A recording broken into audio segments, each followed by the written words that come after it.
Se pensi che la luna piena cade esattamente ogni 28 giorni, questo mese, il più corto dell'anno, ci offre l'occasione perfetta per smentire questo mito.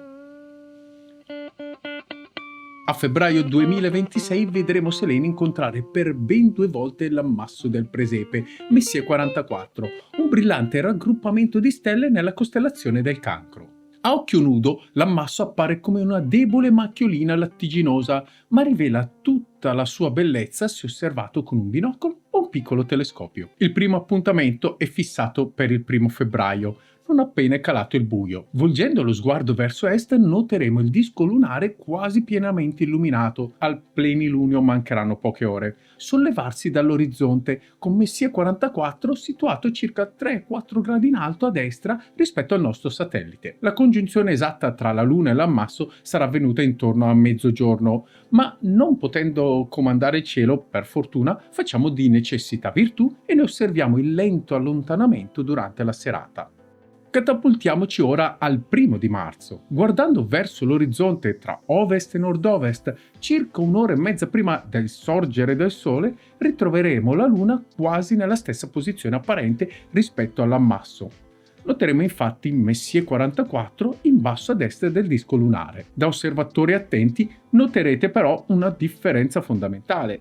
Il 1 marzo la Luna sarà gibbosa crescente e non ancora piena come quella del 1 febbraio. Perché questo doppio appuntamento è così interessante? Perché tra il tramonto del 1 febbraio e l'alba del 1 marzo la Luna ha compiuto un giro completo della sfera celeste, tornando nella stessa posizione rispetto alle stelle fisse, rappresentate in questo caso dal nostro ammasso stellare. Quanto tempo ha impiegato la Luna per tornare nello stesso punto? I conti sono semplici. Dato che febbraio dura 28 giorni, se la Luna fosse tornata nella stessa posizione al tramonto del 1 marzo, il ciclo sarebbe durato esattamente 28 giorni. Poiché l'abbiamo ritrovata lì già all'alba del 1 marzo, deduciamo che il tempo impiegato è inferiore ai 28 giorni, circa 27 giorni e 8 ore. Questo intervallo di tempo è chiamato mese siderale. Tuttavia, nonostante la Luna sia tornata nello stesso punto del cielo rispetto alle stelle,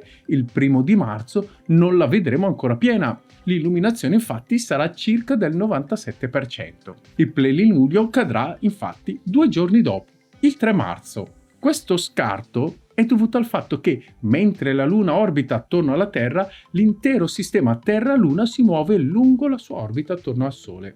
Dopo un mese siderale, la Luna tornerà nella stessa posizione rispetto alle stelle, ma Terra, Luna e Sole non sono più allineati come all'inizio. Per ritrovare l'allineamento in cui la Luna è in opposizione, cioè è piena, il nostro satellite deve viaggiare sulla sua orbita per altri 2 giorni circa. Questo intervallo tra 2 fasi uguali è detto mese sinodico o lunazione e dura mediamente 29 giorni e mezzo.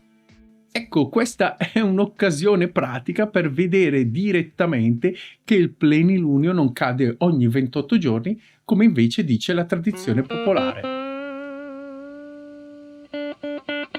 Il calendario degli appuntamenti prosegue nella notte tra lunedì 2 e martedì 3, quando il nostro satellite si troverà a meno di mezzo grado da Regolo, il cuore pulsante della costellazione del Leone. Prima dell'alba li vedremo tramontare verso ovest, con Regolo che brilla fiera alla destra di Selene. Sabato 7, sempre nelle ore mattutine, toccherà a Spica danzare con la Luna. Guardando verso sud-ovest, prima dell'aurora, vedremo la Luna gibbosa calante accompagnata dalla stella più brillante della Vergine, posta a pochi gradi più in alto. Lunedì 9, Selene raggiungerà l'ultimo quarto. In questa fase la vedremo passare per il meridiano verso sud praticamente all'alba. Il giorno successivo, il 10, la Luna raggiungerà l'apogeo, il punto della sua orbita più lontano dalla Terra, a circa 404.600 km. Un altro incontro suggestivo avverrà la mattina dell'11 febbraio. Qualche ora prima dell'alba, la Luna e Antares saranno vicinissime. Tra sud e sud-est, la supergigante rossa dello Scorpione brillerà a circa 1 grado sopra la falce calante, creando un contrasto cromatico bello da osservare tra il bianco lunare e il rosso della stella. Il 17 la Luna entra in congiunzione col Sole, è il novilunio. per qualche giorno sparirà dai nostri cieli notturni, immersa nel bagliore del dì, per poi tornare timidamente a farci compagnia la sera. Il 18 febbraio, mezz'ora dopo il tramonto, guardando verso ovest, potremo ammirare un elegante terzetto. Un sottilissimo falcetto di luna s'adagia sull'orizzonte. Sopra di lei, a circa 4-5 gradi, troveremo Mercurio. In alto a sinistra del pianeta più interno del Sistema Solare ci sarà invece Saturno, meno luminoso del solito poiché si sta avvicinando alla congiunzione solare e quindi alla massima distanza dalla Terra. Il 19 il terzetto si ripresenta, ma con una geometria diversa. La Luna sarà più alta e facile da individuare, con Mercurio in basso e Saturno alla sua sinistra. Questo è il giorno in cui Mercurio si trova alla massima elongazione est. È il momento migliore per osservarlo, poiché si trova alla massima distanza apparente dal Sole. Lunedì 23, al calar della sera, la Luna sarà dentro i confini del Toro celeste. Uno spettacolo da seguire nel corso della notte è quello della Luna che si avvicina alle Pleiadi e insieme scivolano lentamente verso l'orizzonte a sud-ovest. Il 24 febbraio cadrà il primo quarto e il 25 la Luna si troverà al perigeo, la minima distanza dalla Terra, a 370.100 km da noi.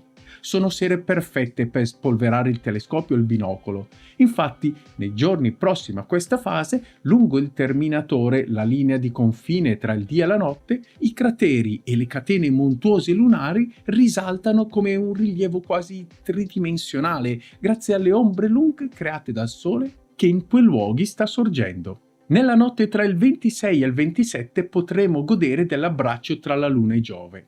Qualche ora prima dell'aurora del 27, guardando tra ovest e nord-ovest, noteremo la luna gibbosa crescente accompagnata sulla sinistra dal brillante Giove. E così siamo arrivati alla fine del mese, il 28, e mentre l'ultimo giorno di febbraio volge al termine, Mercurio si tuffa sotto l'orizzonte lasciando il testimone a Venere che diventerà la regina delle sere di marzo. A ovest ci saluta Saturno, mentre a sud-est Giove continua a sorvegliare la notte insieme alla Luna che brilla nel Cancro.